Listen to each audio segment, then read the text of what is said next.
Radhe Radhe everyone. आप सभी को आने वाली जन्माष्टमी की बहुत बहुत शुभकामनाएं। तो भाद्रपद मास के कृष्ण पक्ष की अष्टमी तिथि को जन्माष्टमी का त्योहार मनाया जाता है और हर साल जन्माष्टमी के दिन भक्त श्रद्धा और हर्षोल्लास के साथ भगवान श्री कृष्ण का जन्मोत्सव मनाते हैं और उनके मनमोहक बाल स्वरूप की पूजा करते हैं। तो आज की इस वीडियो में मैं आप सभी को बताने वाली हूँ कि अगर आपके घर पर लड्डू गोपाल नहीं है तब आप किस प्रकार से जन्माष्टमी के इस पर्व को मनाएं और किस प्रकार से भगवान श्री कृष्ण की पूजा करें। अब देखिए, जन्माष्टमी का आप व्रत करें या ना करें, पर लड्डू गोपाल जी का, भगवान श्री कृष्ण जी का पूजन सभी को अवश्य करना चाहिए। तो इस प्रकार से देखिए, मैंने चौकी लगा ली है, थोड़ी बहुत बैलून से डेकोरेशन कर ली है। आप अपने हिसाब से लड़ियों से, फूलों से या लाइट से, जिससे आप डेकोरेशन करना चाहते हैं उससे डेकोरेशन कर लें। और मैंने यहाँ पर देखिए गौ माता को भी विराजमान कर लिया है। और देखिए, अगर आप अलग से चौकी लगाना चाहते हैं तो लगा लें, वरना आपके मंदिर में अगर स्पेस है, आप मंदिर में पूजा करना चाहते हैं तो आप मंदिर में भी इस तरह से पूजा कर सकते हैं। अपने मंदिर को अच्छे से डेकोरेट कर लें। अब इसके बाद देखिए, यहाँ फूलों का आसन देते हुए हम गणपति जी की स्थापना कर लेंगे। और इसके बाद देखिए, बाल गोपाल का इस प्रकार मेरे पास चित्र है, उसमें बलदाव जी भी बने हुए हैं। तो आप किसी भी तरह का कोई भी श्री कृष्ण जी का फोटो हो, किसी के भी साथ हो, आप उसे ले सकते हैं, चाहे बाल्यावस्था का हो या युवा अवस्था का। और देखिए, डेकोरेशन वगैरह जो है वो आप सुबह ही कर लें या दोपहर के समय भी कर सकते हैं। और शाम को 7 बजे से पहले इस तरह से हमें चौकी लगा लेनी है। अब यहाँ पर देखिए, श्री कृष्ण जी की मैंने फोटो को विराजमान कर लिया है। अगर आपके पास लड्डू गोपाल हैं तो आप उन्हें विराजमान कर लें। और अब इसके बाद हमें क्या करना है, एक लाल या पीले रंग का वस्त्र ले लेना है। और यहाँ पर देखिए, माता रानी की जो चुनरी होती है वही मैंने ले ली है। और इस तरह से पर्दा लगा देना है हमें फोटो के सामने। और एक खीरा रख देना है और एक सिक्का रख देना है। और खीरा देखिए, डंठल वाला अगर आपको मिल जाता है तो डंठल वाला खीरा आप यहीं समीप रख दें। और 1 रुपए का या तो नॉर्मल सिक्का रख दें या चांदी का सिक्का भी रख सकते हैं। अब इसके बाद देखिए, जब तक जन्म नहीं हो जाएगा 12 बजे तक, तब तक हमें इनको बिल्कुल भी हिलाना डुलाना नहीं है, छेड़ना बिल्कुल भी नहीं है। और जो बीच का समय होगा उसमें देखिए, आप भोग प्रसाद वगैरह बना लीजिए, मंदिरों में घूमकर आ जाइए, काफी सुंदर सुंदर झांकियां सजी होती हैं। और 12 बजे जब मंदिरों में शंखनाद होने लगता है, घंटे घड़ियाल बजने लगते हैं, तब हमें पता चल जाता है कि श्री कृष्ण जी का जन्म हो गया। तब इस प्रकार से ताली बजाते हुए, घंटी बजाते हुए या आप शंख भी बजा सकते हैं। तो इस तरह से ये करते हुए हमें बहुत ही आसान तरीके से श्री कृष्ण जी का जन्म कराना है।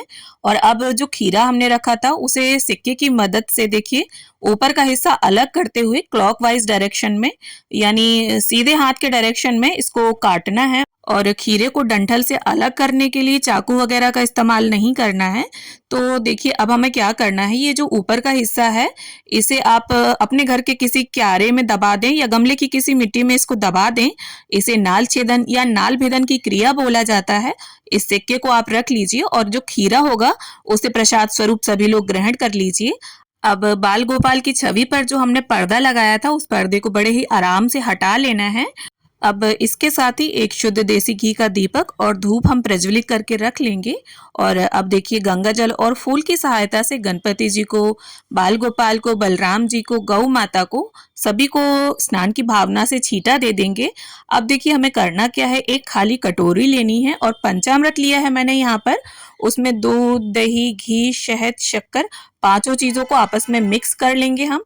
और देखिए, यहाँ पर अगर आपकी धातु की मूर्ति है तो आप बकायदा उन्हें साक्षात अच्छे से स्नान कराएं। और यहाँ पर चूंकि मेरी मिट्टी की मूर्ति है गणपति जी की और कृष्ण भगवान की फोटो है, तो मैं यहाँ इस प्रकार से उन्हें सांकेतिक पंचामृत स्नान करवा लूंगी।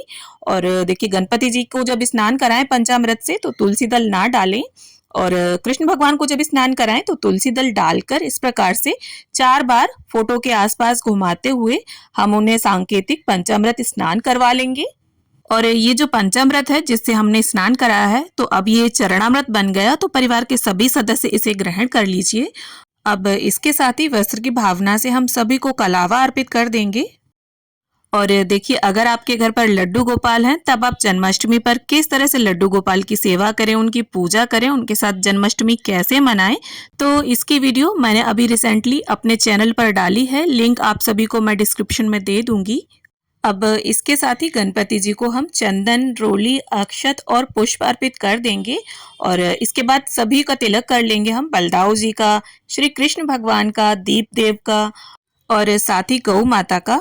तो देखिए, अगर आपके घर पर लड्डू गोपाल नहीं हैं और आप चाहते हैं उनकी सेवा पूजा का आनंद लेना, तो जन्माष्टमी का दिन सबसे शुभ दिन होता है उन्हें घर पर लाने के लिए।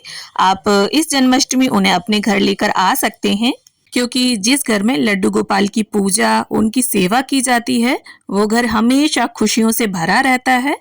तो इस प्रकार से देखिए, अब हम सभी को इत्र अर्पित कर देंगे और साथ में देखिए जो भी पुष्प हो आपके पास आप वो अर्पित करें।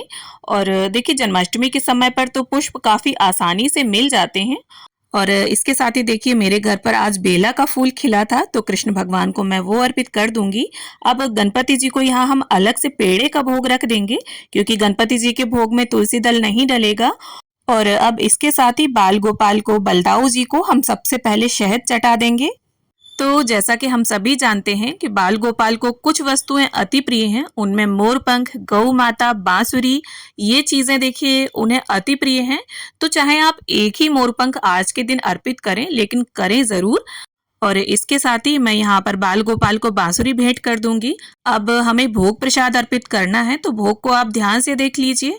जन्माष्टमी पर बाल गोपाल को जो भोग प्रसाद लगाया जाता है, उसमें देखिए चरणामृत, पंजीरी और माखन मिश्री, मेवे, मिठाई किसी भी तरह की या किसी भी तरह का कोई भी पकवान जो आपने घर पर बनाया हो, शुद्ध और सात्विक, उसे आप अर्पित करें। और जो भी ऋतु फल हो घर पर उपलब्ध उन्हें अर्पित करें, लेकिन देखिए फलों में खीरा आप जरूर ले लें।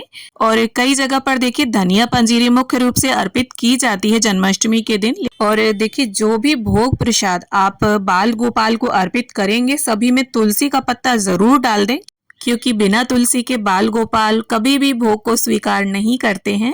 तो इस तरह से देखिए जो भी भोग आपने अर्पित किया हो, उन पर उनकी दृष्टि पड़ जाने दें। और इससे होता क्या है, जो ये भोग हम लगाते हैं वो मनुष्य के खाने योग्य बन जाता है।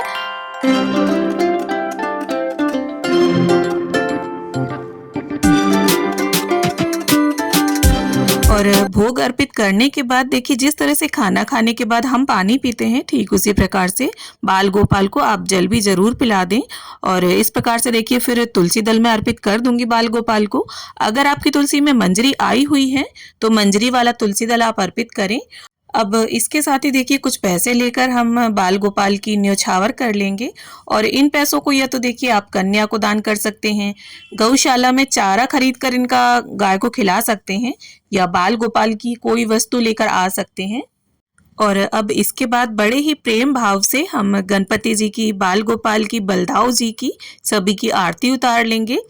मैं आरती तेरी गाऊं ओ केशव कुंज बिहारी, मैं नित्य नित्य शीश नवाऊं ओ मोहन कृष्ण मुरारी। अब इसके बाद बाल गोपाल से हाथ जोड़कर पूजा में रही कमियों के लिए क्षमा याचना कर लेंगे और ऐसी प्रार्थना कर लेंगे कि वो अपना आशीष सदैव हम पर और हमारे परिवार पर बनाए रखें।